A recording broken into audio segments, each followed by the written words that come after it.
पंच कल्याणक आपने देखे? ठीक है। तो पांच कल्याणक होते हैं, वो पांच कल्याणक के बारे में आज हम समझने वाले हैं। जो बड़े बड़े कार्यक्रमों के पंच कल्याणक होते हैं ना, जैसे अभी सोनगढ़ में हुआ था, इंदौर में हुआ था, ऐसे आप लोगों ने देखे हैं क्या? कौन कौन पंच कल्याणकों में गया है आप में से? अच्छा, जो नहीं गया भैया वो जी। हैंड, जो नहीं गया, जो नहीं गया वो करना है। और कौन नहीं गया? आत्विक, आप नहीं गए? नहीं भैया जी। नहीं गए क्या? बाकी सब लोग गए हुए हैं। कहाँ पर गए थे? कोई बताएगा कहाँ पर गया भैया कोई? मैं नहीं गया। कहाँ पर गए थे आप? भैया मैं नहीं गया। अच्छा, आप नहीं गए, आप भी नहीं गए? दो लोग नहीं गए। अच्छा, अदिति आप गई या नहीं गई? भैया जी मैं गई थी, सोनगढ़ गई थी, अभी पंचो कल्याण हुआ था तो। अच्छा, आप गए थे। और कौन बचा? अरहम, आप गए हो कहीं पर?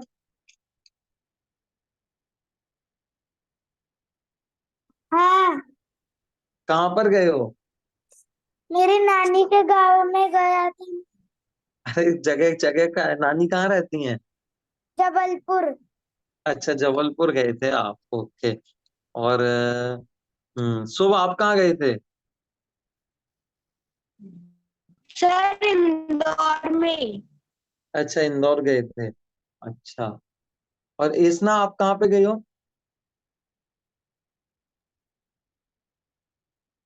भीलवाड़ा और इंदौर के भी पंच पंच पंच कल्याणक में।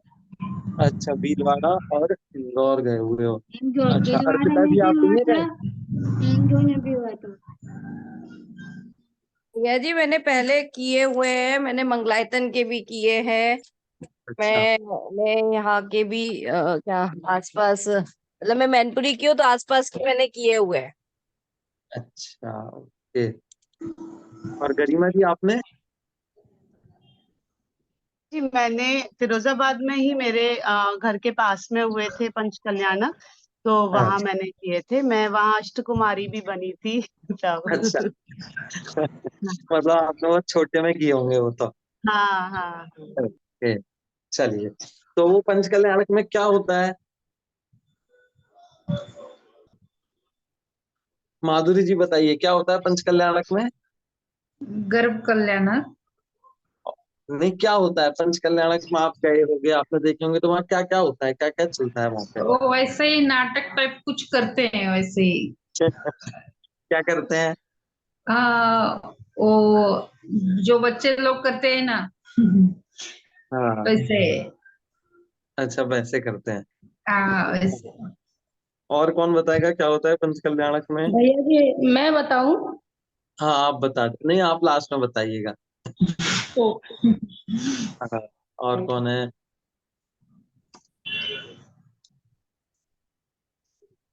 चलिए, परीक्षा जी आप गई हैं किसी पंच कल्याणक में? जी पंडित जी। हाँ, तो मैंने बताइए क्या बहुत होता है। छोटी थी तभी मैंने अटेंड, मतलब पंच कल्याणक अटेंड किया था। मैं तभी अष्ट कुमारी का भी बनी थी। अच्छा, तो क्या क्या होता भगवान है के वहाँ जो पे? भगवान के जो पांचों कल्याणक होते हैं वो हाँ।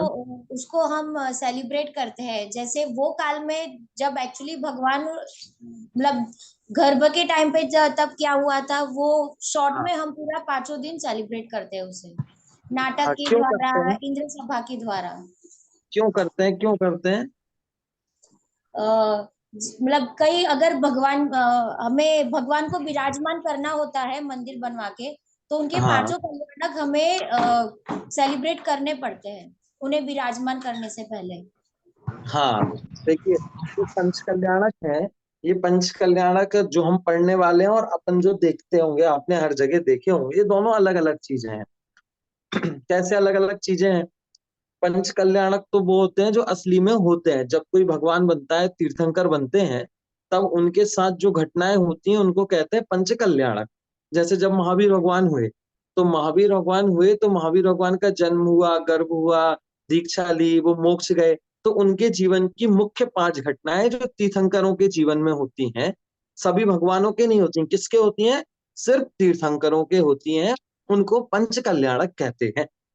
सबसे पहली बात, पंच कल्याणक सिर्फ तीर्थंकरों के होते हैं, सभी भगवानों के नहीं होते। जैसा आपने पहला पढ़ा था ना, तीर्थंकर और भगवान में क्या अंतर होता है, तो सभी तीर्थंकर भगवान होते हैं, लेकिन सभी भगवान तीर्थंकर नहीं होते। ऐसे ही पंच कल्याणक किसके होते हैं, तो जो तीर्थंकर होते हैं सिर्फ उनके ही पंच कल्याणक होते हैं, बाकी भगवानों के नहीं होते। ठीक है। अब पंच कल्याणक जब महावीर भगवान हुए थे तब हो गए, आदिनाथ भगवान हुए थे तब हुए, तो सभी के में हुए थे। लेकिन अब हमें क्या करना होता है, हमें आदिनाथ भगवान को अपने मंदिर में विराजमान करना है। तो अब आदिनाथ भगवान कहाँ से लेकर आएंगे, क्योंकि वो तो मोक्ष चले गए, और लेकिन हमें तो आदिनाथ भगवान के दर्शन करने के लिए मंदिर में आदिनाथ भगवान को विराजमान करना है।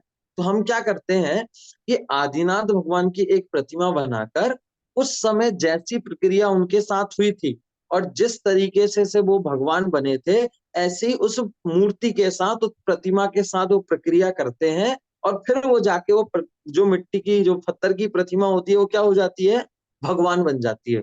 तो जो 5 दिन का हम जो कार्यक्रम करते हैं वो किस लिए करते हैं, वो किस लिए करते हैं कि एक पत्थर वो क्या बन जाए, भगवान बन जाए। क्योंकि पत्थर तो पत्थर ही है ना, उसको भगवान कैसे बनाना, ऐसे ही रख देंगे तो भगवान थोड़ी ना बन जाएगा। हमें तो उसको पूजन करनी है ना रोज, तो हम किसी भी पत्थर के सामने पूजन तो कर नहीं सकते। तो क्या करते हैं कि उस पत्थर को भगवान बनाने के लिए जो प्रक्रिया उनके साथ हुई थी ना, महावीर भगवान के साथ, वो सेम टू सेम प्रक्रिया, वही सारी चीजें हम दोबारा करते हैं। और दोबारा करते हैं तो जो प्रतिमा है वो भी क्या हो जाती है, महावीर भगवान जैसी हो जाती है। ऐसे ही तो अलग अलग भगवान के तीर्थंकर होते हैं। किसी को यदि आदिनाथ भगवान की प्रतिमा विराजमान करनी हो तो आदिनाथ भगवान के पंच कल्याणक करते हैं, किसी को नेमिनाथ भगवान की करनी हो तो नेमिनाथ भगवान के करते हैं, है ना। तो जिसको जो भगवान की प्रतिमा विराजमान करनी हो वो उस भगवान के पंच कल्याणक वो करते हैं। तो पंच कल्याणक में क्या होता है कि असली में जो पंच कल्याणक हुए थे उन्हीं पंच कल्याणों की नकल हम करते हैं। क्या करते हैं, नकल। जैसा वहां पे हुआ था वैसे यहाँ करते हैं। लेकिन ये जो नकल है वो नाटक है ऐसा नहीं है, ये नकल तो है लेकिन नाटक नहीं है। जैसे एक ओरिजिनल कॉपी होती है, एक डुप्लीकेट कॉपी होती है, और एक फोटो कॉपी होती है। तो डुप्लीकेट कॉपी और फोटो कॉपी में अंतर होता है या नहीं होता है। जैसे मैं अपनी मार्कशीट है मेरे पास, अब मैं एक मार्कशीट को, तो ओरिजिनल मार्कशीट है, एक मैं अपने मार्कशीट की फोटो कॉपी कर लूं, और एक हो गया कि मैं अपनी मार्कशीट डुप्लीकेट बनवा लूं। तो वो डुप्लीकेट मार्कशीट और जो फोटो कॉपी करी है वो दोनों एक जैसी हैं, अलग अलग हैं, एक जैसी हैं, अलग, गरिमा जी बताइए। भैया वो अलग अलग होंगे। हाँ, कि जो फोटो कॉपी है ना वो भी ओरिजिनल नहीं है, हाँ और जो डुप्लीकेट है वो भी ओरिजिनल नहीं है। लेकिन फिर भी हाँ जो फोटो कॉपी है वो तो प्रमाणिक मानी जाएगी कि नहीं वो सही है, और जो डुप्लीकेट है वो क्या मानी जाएगी, गलत। आप किसी डॉक्यूमेंट्स में लगाना हो, किसी जगह आपको देना हो, तो आप फोटो कॉपी लगाएंगे तो आपको कुछ नहीं कहेगा, ले लेगा। लेकिन अगर आप डुप्लीकेट लगाएंगे तो वो आप पे केस कर देगा या आपकी फाइल को रिजेक्ट कर देगा। तो डुप्लीकेट नहीं होनी चाहिए, फोटो कॉपी चल जाएगी। तो हम जो पंच कल्याणक करते हैं उसको हम नकल तो कह रहे हैं कि हम नकल कर रहे हैं, लेकिन वो नकल कैसी है, बिल्कुल जैसा असली में हुआ था वैसी नकल है, वो कोई नाटक जैसा नहीं है। जैसे हम मंदिरों में, सड़कों पे नाटक करते हैं, जैसे थिएटर में नाटक होते हैं, जो अलग नाटक होते हैं ना, वो नाटक और इस नाटक में, दोनों में बहुत अंतर है ना। क्यों, क्योंकि ये सिर्फ नाटक नहीं है, ये नाटक पूरा विधि विधान से हो रहा है। इसमें सारी चीजें वही हो रही हैं, इसमें माता पिता भी बन रहे हैं, सौधर्म इंद्र भी बन रहे हैं। तो जो सौधर्म इंद्र बन रहे हैं वो ऐसे ही सौधर्म इंद्र बन गए ऐसा नहीं है, उन सौधर्म इंद्र के अंदर भी प्रतिष्ठा की है, उनको सौधर्म इंद्र बना दिया। अब जब तक पंच कल्याणक चलता है, जब तक वो माता पिता ही रहते हैं, वो असली वाला जो वर्तमान में है वो नहीं रहते। तो ये जो नाटक है वो कैसा है, वो असल की नकल है। इसलिए पंच कल्याणक क्या है, नाटक नहीं है। ये एक तरीके से हमने जो घटना घटी थी उसको हम दोबारा घटाते हैं। क्यों, क्योंकि हमें भगवान को विराजमान करना है, और हम कोई भी भगवान को ऐसे लाके विराजमान नहीं कर सकते। उसके लिए हमें क्या करना पड़ेगा, उनके पंच कल्याणक करने पड़ेंगे। ठीक है। तो हमने दो तीन चीजें देख ली। सबसे पहली बात क्या देखी हमने, कि जो पंच कल्याणक होते हैं वो सिर्फ तीर्थंकरों के होते हैं। दूसरी बात, कि जो पंच कल्याणक होते हैं वो क्यों होते हैं, हम क्यों पंच कल्याणक करते हैं, क्योंकि हमें भगवान को विराजमान करना है। तो हम वो वाले भगवान जो मोक्ष चले गए उनको तो वापस बुला नहीं सकते, इसलिए हम उनके जैसे एक प्रतिमा बनाते हैं और उसको वही क्रियाओं के पंच कल्याणकों के द्वारा उसको भगवान बना देते हैं। तो क्यों करते हैं? इस कारण से, क्योंकि हमें भगवान बनाना है। तीसरा, कि जो हम कर रहे हैं वो कोई नाटक नहीं है, वो क्या है, जैसा पहले हुआ था वैसा ही घटना, वैसी पूरे विधि विधान से। विधि विधान का मतलब समझते हो आप लोग? विधि विधान का मतलब है पूरे नियम से, जैसे नियम उस टाइम पे चलते थे ना, वैसे ही नियम से, एकदम अच्छे मन से, पूरे नियम कायदे से उसको हम क्या करते हैं, पंच कल्याणक करते हैं। इसलिए उसको नकल नहीं कह सकते, ना उसको ड्रामा कह सकते हैं, है ना। चलिए, तो 3 चीजें हो गई। अब ये जो पंच कल्याणक होते हैं, उसमें कौन कौन से 5 कल्याणक होते हैं और ये पंच कल्याणक क्यों मनाए जाते हैं, तो हम अब इसको देखेंगे। सबसे पहला, पंच कल्याणक कितने होते हैं? 5। कल्याणक कितने? पंच। 5 कल्याणक, इसको मिलाकर क्या बोलते हैं हम? पंच कल्याणक। तो है तो वो कल्याणक और वो 5 संख्याओं में है, तो उसको क्या बोलते हैं? 5 कल्याणक, है ना। जैसे 6 द्रव्य होते हैं, द्रव्य कितने होते हैं? 6। तो मूल चीज तो द्रव्य है, लेकिन वो द्रव्य 6 है, तो इसलिए हम 6 द्रव्य बोलते हैं। 6 द्रव्य नाम की कोई चीज नहीं है, वो द्रव्यों की संख्या 6 है। ऐसे ही पंच कल्याणक कुछ नहीं होता, कल्याणक होते हैं। और वो कल्याणक कितने प्रकार के होते हैं? 5। इसलिए हम उसको जोड़ के क्या बोल देते हैं? पंच कल्याणक बोल देते हैं। कौन कौन से होते हैं 5? कौन बताएगा? कौन बताएगा? कौन बताएगा? चलिए, सुदीक्षा आप बोलिए। गर्भ कल्याणक, जन कल्याणक, तप कल्याणक, ज्ञान कल्याणक, मोक्ष कल्याणक। हाँ, सबसे पहला कौन सा? क्रम से, जैसे हम लोगों का होता है ना, वैसे ही उनका जन्म होता है। तो सबसे पहले गर्भ कल्याणक होता है, ठीक है। दूसरे नंबर पे जन्म कल्याणक।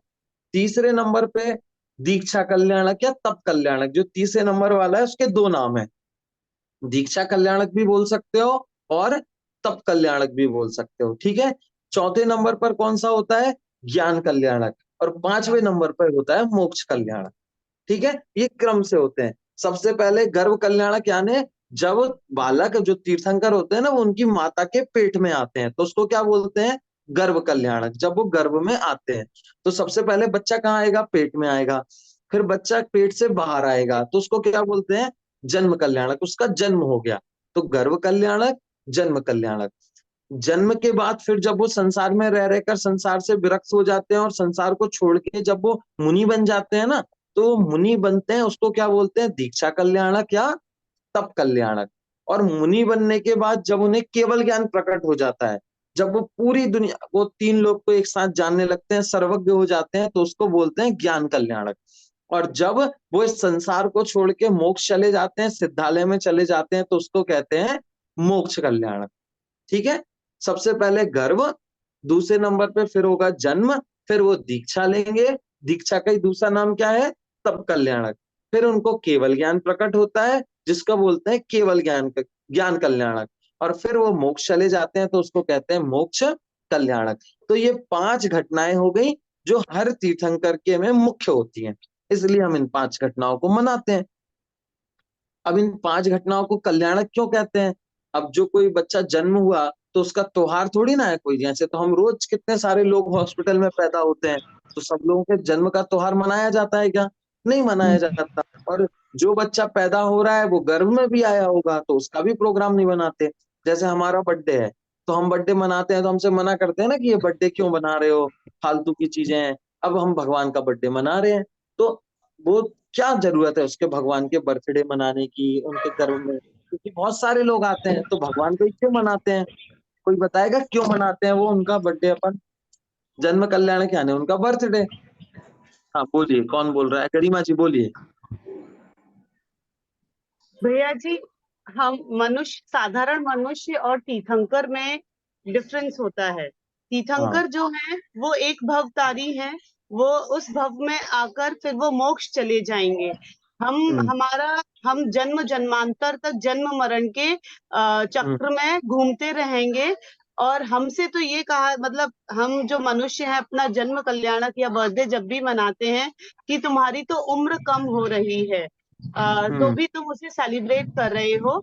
लेकिन वो संसार को उपदेश देने वाले हैं, सद्मार्ग पर ले जाने वाले हैं, इसीलिए हम उनका बर्थडे सेलिब्रेट करते हैं। हाँ, तो आपने बताया कि उनका लास्ट है और हमारे तो अभी बहुत सारे होंगे और उनका वो लास्ट है, तो फिर तीर्थंकरों का ही क्यों मनाते हैं, भगवान का क्यों नहीं मनाते, उनका भी तो लास्ट है। लेकिन भगवान तीर्थंकर के ही तो कल्याणक होते हैं, भगवान तो के तो भगवान नहीं होते हैं। तो भगवान के नहीं मनाते इसलिए तो नहीं होते, भगवान के क्यों नहीं होते, कौन बताएगा। विद्या जी बोलिए, भगवान के नहीं, अदिति बोलिए, आप क्यों नहीं होते भगवान के।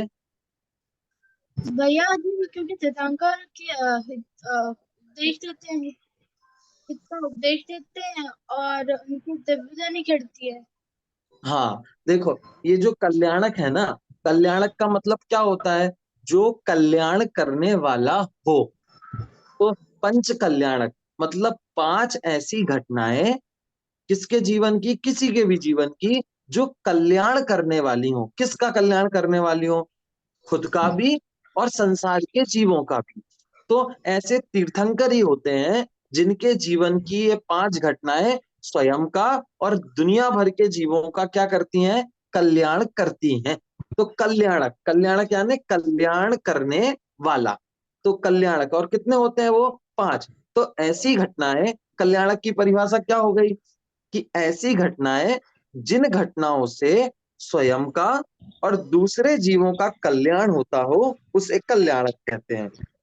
और ऐसी घटनाएं पांच होती हैं, इसलिए इसको पंच कल्याणक कहते हैं। आ गया समझ में, शुभ, आ गया समझ में आपको।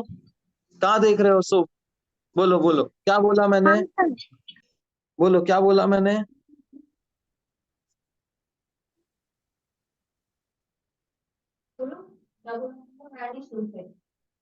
परिभाषा समझाई ना मैंने, कल्याणक किसे कहते हैं। पांच भगवान की मतलब तीर्थंकर के कल्याणक होते हैं। कल्याण मतलब कि जिन जो संसार का भी और खुद का भी कल्याण करने वाले हैं। हम्म, और बिल्कुल। पंच चलो ठीक है कल्याण ठीक है। मतलब कि तो पांच ऐसी कल्याण। कल्याणक की परिभाषा क्या हो गई कि ऐसी घटनाएं जो स्वयं का और दूसरे जीवों का कल्याण करती हो, उनको कल्याणक कहते हैं। और ऐसी घटनाएं पांच होती हैं, कौन कौन सी, गर्भ में आते हैं तब, जन्म लेते हैं तब, दीक्षा लेते हैं तब, केवल ज्ञान प्राप्त करते हैं तब, और जब वो मोक्ष जाते हैं। तो ये पांच घटनाएं अन्य जीवों का भी कल्याण करती हैं और उनका भी कल्याण करती हैं। इसलिए पांचों की पांचों घटनाएं कैसी हैं कि पांचों घटनाएं उनके कल्याणक होते हैं। एक तो ये बात हो गई। दूसरा, दूसरी परिभाषा एक और, कि कल्याणक किसे कहते हैं, जिन घटनाओं पर देवगति के जीव आकर उत्सव मनाते हैं उनको क्या कहते हैं, कल्याणक कहते हैं। पहली बात कौन सी परिभाषा, जो घटनाएं हमारा कल्याण करती हो और उनका भी कल्याण करती हो, उनको कल्याणक कहते हैं। दूसरी, जिन घटनाओं पर देवगति के जीव आके, जैसे मेरे बर्थडे पे कोई देवगति का जीव थोड़ी ना आता है बर्थडे मनाने, लेकिन उनका बर्थडे मनाने तो सौधर्मेंद्र आता है। तो जिनका बर्थडे मनाने के लिए जो कल्याण, जिन घटनाओं पर देवगति के इंद्र आते हैं, और देवगति के छोटे मोटे देव नहीं, देवगति के छोटे जो देव होते हैं वो तो कभी भी कहीं भी आ जाते हैं। देवगति के इंद्र लोग, इंद्र यानी जो बड़े बड़े होते हैं, है ना, इंद्र।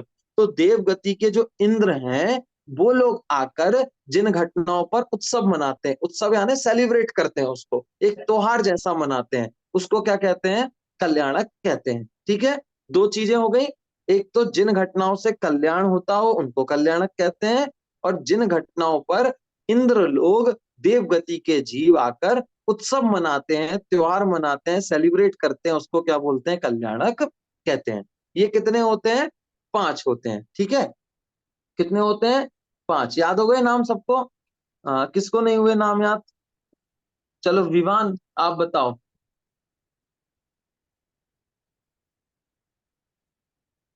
विवान, हाँ मुझे नाम बोलिए इतना बोलिए, याद पांच नहीं है। पांच पांच कल्याणों के नाम बताओ। जन्म कल्याणक। नहीं नहीं, गलत हो गया। सबसे पहले कौन, क्या होगा जन्म से पहले,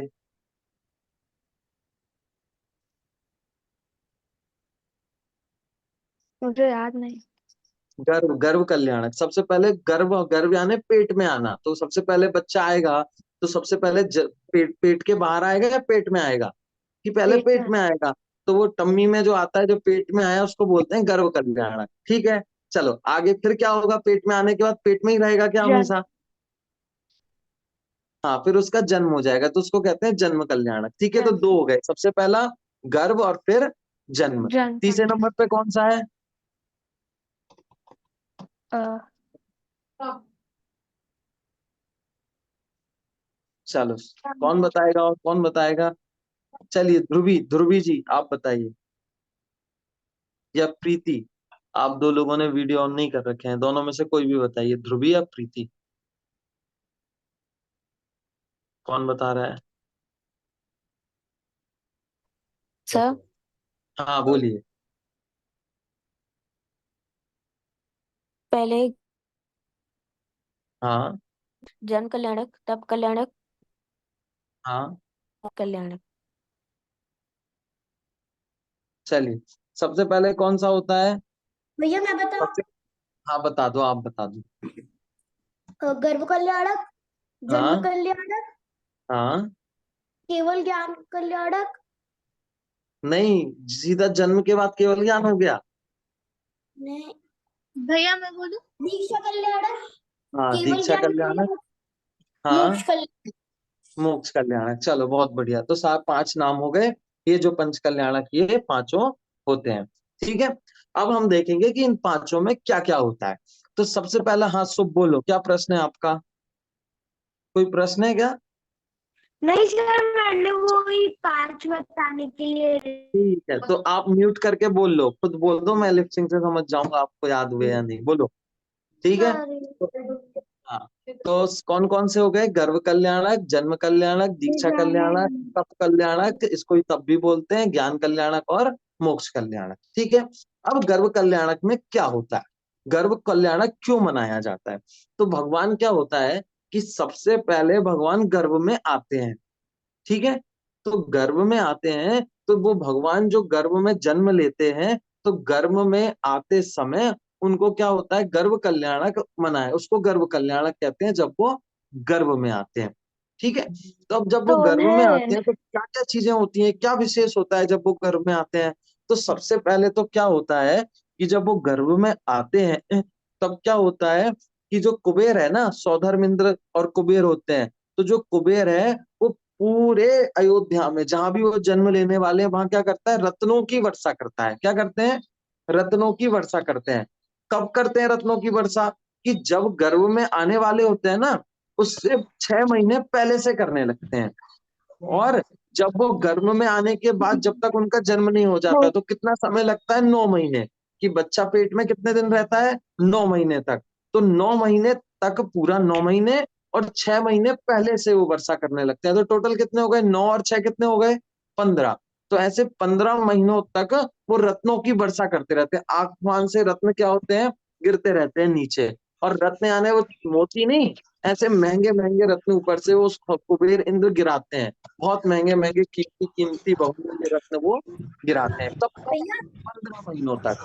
कौन कौन से 15 महीने? एक तो जब तक वो भगवान पेट में रहते हैं वो 9 महीने, और जब वो पेट में आने वाले होते हैं उसके 6 महीने पहले से, इतने समय तक। हाँ, माधुरी जी आप म्यूट हो जाइए, आप तो वो आप डिस्टर्ब हो रहा है की आवाज। हाँ, थैंक यू। ठीक है, तो ऐसे वो जन्म उनके, वो रत्नों की वर्षा होती है। दूसरी चीज और क्या होती है कि जब वो गर्भ में आने वाले होते हैं, तो जब वो गर्भ में आ रहे होते हैं तो उनकी माता को स्वप्न आते हैं। क्या होते हैं? माता को स्वप्न आते हैं। कितने स्वप्न आते हैं पता है क्या किसी को? 16, 16 स्वप्न। हाँ मैं समझ गया, बोल दिया आप लोगों ने। कितने स्वप्न आते हैं? 16। तो जब वो 16 स्वप्न आते हैं, फिर उनकी जो मम्मी रहती हैं वो उनके पिताजी से पूछने जाती हैं कि आज रात को मुझे ये स्वप्न आए थे, तो ये स्वप्न आए थे, तो इसका मतलब क्या होता है? तो जब वो अपने पति को, मतलब भगवान के पिता को वो बताती हैं कि ये दिखा, ये दिखा, तो वो एक एक स्वप्न का क्या बताते हैं? मतलब बताते हैं। और मतलब बताते हुए वो क्या करते हैं? तो वो बताते हैं कि अब तुम्हारे जो पेट में जो बालक है वो क्या है? वो तीर्थंकर है। वो भविष्य का क्या बनने वाला है? तीर्थंकर बनने वाला है। और दुनिया भर के सारे जीवों को क्या करेगा, वो धर्म के मार्ग में लगाएगा, धर्म का उपदेश देगा और फिर मोक्ष जाएगा। हाँ अरहम, आप सो गए क्या? अरहम उठ जाओ, भैया नींद आ गई? हाँ बोलो बोलो। भैया भगवान रत्न की वर्षा क्यों करते हैं? भगवान नहीं करते, कुबेर करता है। कुबेर होता है ना, सौधर्मिंद्र और कुबेर होते हैं ना, तो कुबेर इंद्र रत्नों की वर्षा करते हैं, भगवान नहीं करते। पर क्यों ठीक है, क्यों करते क्यों हैं? करते क्योंकि हैं? वो तीर्थंकर आने वाले होते हैं ना, तो खुशी मना के करते हैं। जैसे आपके घर कोई आने वाला हो तो आप मिठाई बांटते हो नहीं बांटते? आप जैसे 10th क्लास में पास हो जाओगे तो आप मिठाई बांटोगे, आपका बर्थडे होगा तो आप मिठाई बांटोगे, आपके घर में शादी होगी तो आप मिठाई बांटोगे। तो हम भी तो मिठाई बांटते हैं ना, कि हम खुश हैं तो सब लोग खुश हो जाएं। तो ऐसे उस टाइम पे मिठाई ऊपर से फेंकेंगे तो गंदी हो जाएगी, और मिठाई तो सबके घरों में रहती है, तो महंगी चीज बांटते हैं, तो वो क्या करते हैं, सब तो बांटते हैं। ठीक है। मतलब भैया एक तरह से वो एक तरह से वैसे करते हैं कि बच्चा आने वाला है, कोई भगवान आने वाले हैं।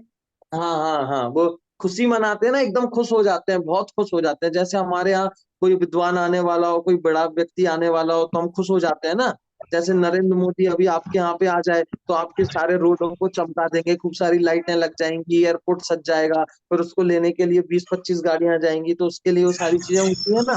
तो ऐसे ही जब भगवान आने वाले हैं, भगवान तो और बड़े हैं, वो तो सिर्फ भारत का राजा है, भगवान तो पूरे 3 लोक के राजा हैं, और आगे जाके वो मोक्ष जाएंगे। तो जब कोई इतना बड़ा जीव आने वाला हो तो उसके लिए वो सारे उसके स्वागत में तैयारी करने लगते हैं, और सारे जीव कैसे हो जाते हैं, सुखी हो जाते हैं। ठीक है, इसलिए सबको धन संपत्ति दे देते हैं कि कोई गरीब ना रहे, सबको देते जाते हैं। तो रत्न बांटते हैं, ऊपर से गिराते हैं, तो सब लोग रत्न ले लेते हैं और सबके पास खूब सारा पैसा हो जाता है। तो फिर कोई भूखा नहीं रहता, कोई गरीब नहीं रहता, तो सब खुशहाल हो जाते हैं, इसलिए वो लोग रत्न बांटते हैं। ठीक है, तो रत्न गिरने लगते हैं और 16 स्वप्न आते हैं। तो जब वो 16 स्वप्न आते हैं तो उनको पता चल जाता है कि हमारे गर्भ में जो आया है वो कौन है, वो अब भविष्य का तीर्थंकर होने वाला है। और दूसरी बात, कि जब भी कोई भी पंचकल्याणक होता है ना, कल्याणक कोई भी हो, चाहे वो गर्भ हो, जन्म हो, तप हो, दीक्षा हो, तब क्या होता है, जो सौधर्मिंद होता है वो जिस सिंहासन पे बैठा होता है, उसका जो सिंहासन होता है, उसकी जो कुर्सी होती है, वो क्या होती है, कंपायमान हो जाती है एकदम, वो जोर से हिलने लगती है। फिर क्यों? क्योंकि भगवान तो नीचे आने वाले हैं और वो तो स्वर्ग में बैठा है, तो उसको कैसे पता चलेगा? तो उसकी वो सिंहासन हिलने लगता है, बहुत जोर से उसका सिंहासन कंपायमान होता है। फिर वो दिमाग लगाता है कि भाई ये सिंहासन कंपायमान क्यों हो रहा है, किसी में हिम्मत ही नहीं है, सामर्थ्य ही नहीं है कि सौधर्मिंद के सिंहासन को हिला सके, वो बहुत ताकतवर होता है। तो अब जब उसका सिंहासन कंपायमान होता है तो फिर वो ज्ञान लगाता है, कौन सा ज्ञान? अवधि ज्ञान लगाता है। अवधि ज्ञान से वो जानता है कि मेरा सिंहासन क्यों उड़ रहा है। तब उसे पता चलता है कि वो वाले तीर्थंकर गर्भ में आ गए हैं, या उन तीर्थंकर का जन्म हो गया है। तो वो कल्याणक मनाने के लिए वो वापस नीचे आ जाता है, स्वर्ग से उतरकर कहाँ आ जाता है, जहाँ पे वो लोग रहते हैं माता पिता, वहां पर वो आ जाता है, इसलिए उसका सिंहासन भी हिलता है। तो 3 चीजें हो गई।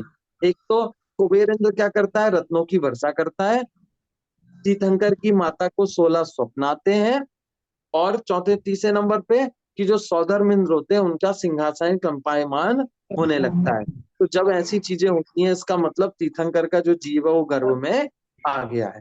ठीक है। 16 अब सपने जैसे एक ही रात में आते हैं या फिर जी, अलग अलग दिन? क्या क्या?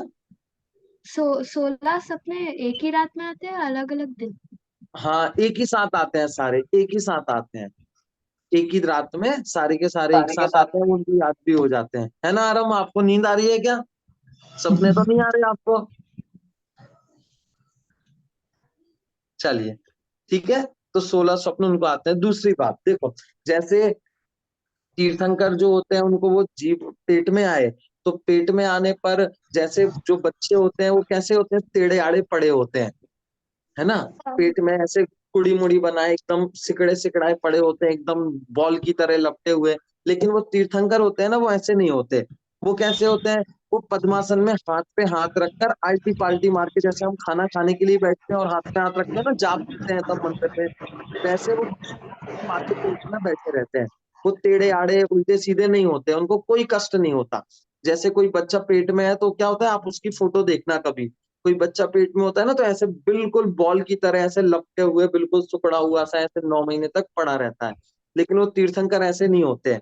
वो क्या करते हैं, वो एकदम बिल्कुल एकदम स्वतंत्र से अच्छे आल्टी पाल्टी मार के ऐसे हाथ पे हाथ रखकर वो बैठे होते हैं, उनको कोई पर कष्ट पेट भैया के अंदर से नहीं होता। हाँ क्या भैया उनको पता कैसे चलता है? क्योंकि छोटे बच्चे होते हैं, उनको तो पता ही नहीं होता, उनको तो बोलना भी नहीं आता, कुछ समझ ही नहीं आता वैसे। हाँ, लेकिन लेकिन उनको सब पता होता है, वो तो केवल अवधि ज्ञानी भी होते हैं ना, तो वो तो महान पुरुष होते हैं, तो उनको सब ज्ञान होता है, उनको सब पता होता है, उनको कोई भैया कष्ट नहीं ऐसे होता उन पर। तो भैया ऐसे तो वो जब पैदा होते होंगे तभी उनको बोलना आ गया होगा।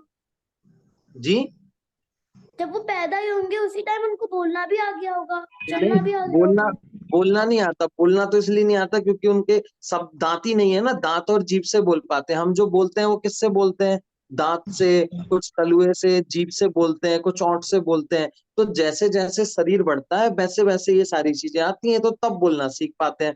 जैसे हर बच्चा पहले मम्मा क्यों बोलना सीखता है, दादा पापा नाना क्यों नहीं बोलता? बोलो, मम्मा पापा ही क्यों बोलता है सबसे पहले? क्योंकि भैया मम्मा में सिर्फ जीभ का यूज होता है। हाँ, मम्मा में जीभ का होता है। हाँ, कि जैसे हर बच्चा आपने देखा होगा सबसे पहले मम्मा बोलता है, दादा नहीं बोलता, दादी तो बहुत दिनों बाद बोलता है। तो वो ऐसा क्यों करता है? क्योंकि जो मम्मा बोलना है ना, तो मम्मा बोलने में सिर्फ दोनों ओंठ आपस में मिलते हैं। आप बोल के देखो मम्मा मम्मा मम्मा, तो आपके दोनों ओंठ मिलेंगे और मम्मा निकल जाएगा। लेकिन आपको दादा बोलना हो तो आपको अपनी जीभ को दांत के पीछे ले जाना पड़ेगा। दादा दादा, तो दांत के पीछे जा रही है ना जीभ, तो जब तक दांत नहीं आएंगे तब तक दादा कैसे बोलोगे? तो वो जब तक दांत नहीं आएंगे तब तक दादा नहीं बोल पाता, क्योंकि वो एक दूसरे से जुड़ के आते हैं ना, इसलिए मम्मा पापा ये सारी चीजें पहले बोलने बच्चे लगते हैं। ठीक है। अब जब वो आ रहे होते हैं ना, तो वो गर्भ में होते हैं तो कैसे बैठे होते हैं, पद्मासन में। दूसरी इंपॉर्टेंट बात, कि जैसे हम जब बच्चे पैदा होते हैं तो हमारी मम्मी लोगों का या कोई बच्चा आपने देखा होगा कि बहुत बड़ा पेट हो जाता है ना, एक बड़ा पेट हो जाता है, अंदर बच्चा आता है। लेकिन ऐसे जो तीर्थंकर की जो मम्मी लोग होती हैं, उनकी माता है, उनका पेट नहीं बढ़ता है। उनका पेट ऐसे ही बिल्कुल पतला, जैसे वो जिम करते हैं ना हम लोग, जब शांत रहते हैं तो ऐसा एकदम परफेक्ट रहता है। उसमें इतने बड़े तीर्थंकर का जीव ऐसे पद्मासन में बैठा होता है, फिर भी उनका पेट ही नहीं बढ़ता है। उनका ऐसे जैसे पेट फूला हुआ नहीं दिखता है, एकदम शांत, उनको भी पता नहीं चलता है। और जैसे जब डिलीवरी होती है तो जैसे माँ को दर्द होता है ना, बच्चा निकल के आ रहा होता है तो बहुत दर्द हो जाता है, और बच्चा भी आते ही तुरंत रोने लगता है और पूरा खूब सारा खून निकलता है। तो उनके साथ ऐसा कुछ नहीं होता। वो क्या है, उनकी माँ को दर्द भी नहीं होता, और वो बच्चा भी बाहर निकल के, जैसे वो बच्चे हम लोग रोते हैं ना, क्या क्या करने लगते हैं, वो रोते भी नहीं है, वो तो हंसते हैं। वो रोते भी नहीं है, और उनकी माता को कोई दर्द भी नहीं होता, ना उनका पेट निकलता है, और ना ही वो तीर्थंकर को कोई दर्द होता है। तो उनकी माँ और तीर्थंकर दोनों को भी कोई भी तकलीफ उसमें नहीं होती है ना। तो यही उनका क्या है, विशेष कल्याणक है कि वो गर्भ में है ना, उनके पास बड़े जीव है, तो उनका जो पुण्य का उदय इतना है कि उनको कोई भी तकलीफ नहीं होती। आ गया गर्भ कल्याणक समझ तीर्थंकर कभी पैदा होते हुए मर सकते हैं? कौन? तीर्थंकर कभी पैदा होते हुए मर सकते हैं? नहीं, तीर्थंकर तो मोक्ष जाते हैं, जो जो उसी भव से मोक्ष जाने वाले हो ना, उनको तीर्थंकर कहते हैं। क्यों? क्योंकि जो तीर्थंकर है वो मतलब मोक्ष जाएंगे ही जाएंगे, तो वो मरते ही नहीं है, वो तो मोक्ष चले जाते हैं, उनको ही तीर्थंकर कहते हैं। यदि कोई मर गया तो वो तीर्थंकर है ही नहीं, है ना। और जो तीर्थंकर होगा वो मरेगा ही नहीं, वो तो सीधा मोक्ष ही जाएगा। ठीक है। तो ऐसे उनके साथ हो गए। तो हमने क्या क्या देखा गर्भ कल्याणक में, जल्दी से रिपीट कर लो क्या क्या पढ़ लिया हमने। सबसे पहली बात, कुबेर क्या करता है, बताओ सुदीक्षा, क्या करता है कुबेर? बारिश बारिश पानी गिराता है। नहीं, रत्नों की। हाँ, रत्नों की बारिश करता है। और सौधर्मिंद क्या करता है, इसना बताओ, सौधर्मिंद क्या करता है?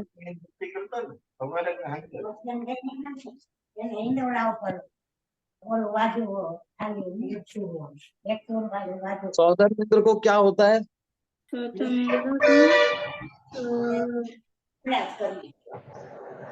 मिंदो को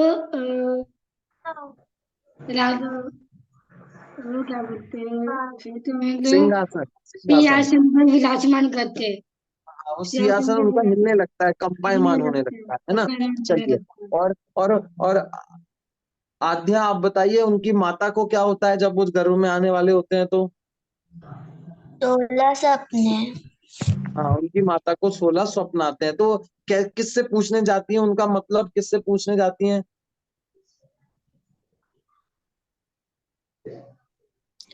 उनके मतलब पिता से, पापा से। हाँ, उनके पिता से बताते हैं। अच्छा अदिति बताओ, और क्या क्या विशेषताएं होती हैं जब वो पेट में होते हैं, तो क्या क्या होता है? सर उनको दर्द नहीं होता जब हाँ डिलीवरी होती है। और हाँ मतलब भगवान एकदम से मतलब आलकी पालकी मान की बैठते हैं और उनका पेट भी नहीं फूलता है और उनको हाँ, दर्द भी नहीं होता है बिल्कुल बिल्कुल बिल्कुल। और तो रोते भी ऐसी नहीं है। सारी चीजें उनके, जो बाकी लोगों को जो समस्याएं होती है ना, वो कोई भी समस्या उनके साथ वो वाली ही समस्या नहीं होती। और वो इस प्रकार वो घर में आते हैं तो सब लोग खुश हो जाते हैं, उनका नृत्य होता है, खूब महोत्सव मनते हैं, क्योंकि स्वतः माता भी सुख खुश होने वाली होती है ना, जो जो उनको जन्म देंगी। वो जो माता उनको जन्म देती है ना, वो एक ही बच्चा जन्म करती है। जैसे तीर्थंकर की माता ने तीर्थंकर को जन्म दे दिया, तो उस वो जो जिस माता ने जन्म दिया, अब उनका दूसरा बच्चा नहीं होता। तो तीर्थंकर हमेशा एक सिंगल ही रहते हैं। तीर्थंकर कैसे रहते हैं? सिंगल। अब ना उनके भाई होता है ना उनके बहन होती है, तो तीर्थंकर हमेशा सिंगल रहेंगे। क्यों? क्योंकि जो माता होती है ना, तो किस माता के पेट से वो जन्मे, तो माता भी बहुत महान होती है, बहुत पुण्यशाली होती है। तो जो बहुत पुण्यशाली जीव होता है वही तीर्थंकर की माता बनता है। तो एक बार यदि जिसने तीर्थंकर को जन्म दे दिया, तो वो इतना पुण्यशाली हो जाता है कि उसकी जिसने जिस पेट से उसने तीर्थंकर को जन्म दिया है, उस कोख से दूसरे बच्चे को वो जन्म नहीं देती, तो वो एक ही बच्चे को पूरे जीवन में जन्म देती हैं।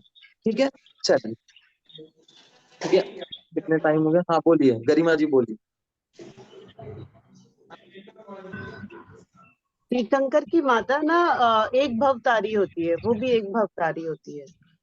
हाँ, एक भवतारी होती है, इसका मतलब है कि वो इस भव से अगले भव में जाएंगी और अगले भव से मोक्ष चली जाएंगी।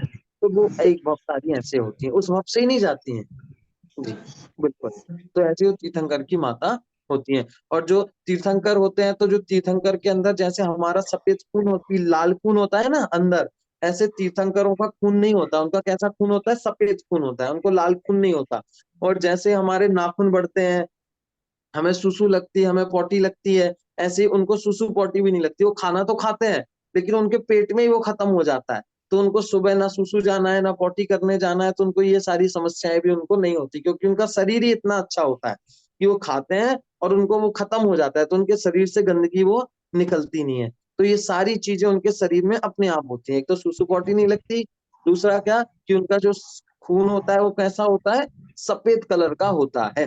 ठीक है, उनको पसीना वगैरह भी नहीं आता। जैसे हमें पसीना आता है, हमें बदबू आती है ना, हमारे शरीर में से निकलता है, हमारी नाक बह रही होती है इधर उधर, ऐसी कोई भी जो बेकार चीजें होती है ना, गंदी चीजें हमारे शरीर से निकलती हैं, ऐसी गंदी चीजें उनको नहीं निकलती। जिससे हमारी आंखों में से मैल निकलता है जब हम सुबह उठते हैं, तो ऐसे तीर्थंकरों के मैल भी नहीं निकलता, उनके नाक भी नहीं बहती, उनके कान में भी मैल नहीं होता, उनको पसीना भी नहीं आता। तो ये कोई भी चीज जो गंदी चीजें होती है वो उनके शरीर से नहीं निकलती है। और उनके अंदर भी खून कैसा होता है? एकदम सफेद खून होता है। ठीक है, चलिए। तो आज सर हमने देखा गर्भ कल्याणक के बारे में और कल्याणक के बारे में। अब मैं बाकी बोल के जो 4 कल्याणक है वो हम अगली अपनी जो कल क्लास होगी उसमें पढ़ेंगे। हाँ, कोई प्रश्न भैया, बोल रहे थे, बोलो। भैया, हाँ बोलिए। भैया मैं बोलूं? हाँ बोलिए बोलिए। ऐसा है, तो मैं पहले आपको बहुत बहुत बधाई देती हूँ कि मेरा जी, रिजल्ट अच्छा गया। अच्छा बिल्कुल बहुत बहुत बिल्कुल बधाई, आपने इतना अच्छा पढ़ाया। और मैंने वो 3 मिनट में किया था, मेरे इतना दिमाग में आपने जो पढ़ाया वो बैठा हुआ था। बिल्कुल बिल्कुल, ये तो फिर अच्छी बात है ना, आपको सब समझ आया। मैं आज जरा तामर जी के पाठ में चली गई थी, तो मेरा चैप्टर छूट गया, मैं समझ ही नहीं पाई आज का। तो कल मैं आपको रिकॉर्डिंग भेज दूंगा, आप यूट्यूब पे उसमें सुन लीजिएगा, ये क्लास की रिकॉर्डिंग भेज देंगे आपको। और कैसा पेपर रहा? ठीक, बढ़िया? बहुत बढ़िया, आपके तो पूरे नंबर आए ना, आपके ही आए बस पूरे बिल्कुल। बाकी सबका भी अच्छा था, किसी के कम तो आए ही नहीं। सब मतलब नहीं अच्छा सबके किया? एक या अधिकतर लोगों के एक या दो ही गलत हुए हैं, तो वो तो क्या है, इतना हो जाता है, वो पढ़ नहीं पाते ना क्वेश्चन, तो हम लोग पेपर देते हैं तो हम लोगों के भी एक दो तो गलत हो ही जाते हैं। तो हाँ, सबके ही अधिकतर अच्छे ही आए हैं। कुछ तो वो एक दो लोगों के बहुत कम आए थे, क्योंकि उनकी क्लासें छूट गई थी। तो अब आगे से वो सारी क्लास अटेंड करेंगे तो वो भी अच्छे अच्छे नंबर आ जाएंगे। तो नहीं ऐसे रिजल्ट तो पढ़ाया, बहुत अच्छा आया है सबका ही। पढ़ाया जी, बहुत अच्छा था आपने। बिल्कुल बिल्कुल। तो सबका रिजल्ट अच्छा है, लेकिन वो नंबर से नहीं, आपको जो ज्ञान हुआ ना वही आपको वास्तव में तो वही अच्छा है। तो आपको जुड़े रहो, उसको ज्ञान को हमेशा याद रखना है ना, तो वही आपका काम आएगा आगे जाके। चलिए, अभी कोई प्रश्न है क्या जो अपन ने पढ़ा उसके बारे में? चलिए एक साथ बोलिए, जय जिनेन्द्र। जय जय जी। सभी को जय जिनेन्द्र। जिनेन्द्र। भैया जी एक डाउट था। जी आप क्या है, इसमें 9 बजे से दूसरी क्लास होगी, आप मुझे कॉल कर लीजिए। Okay okay.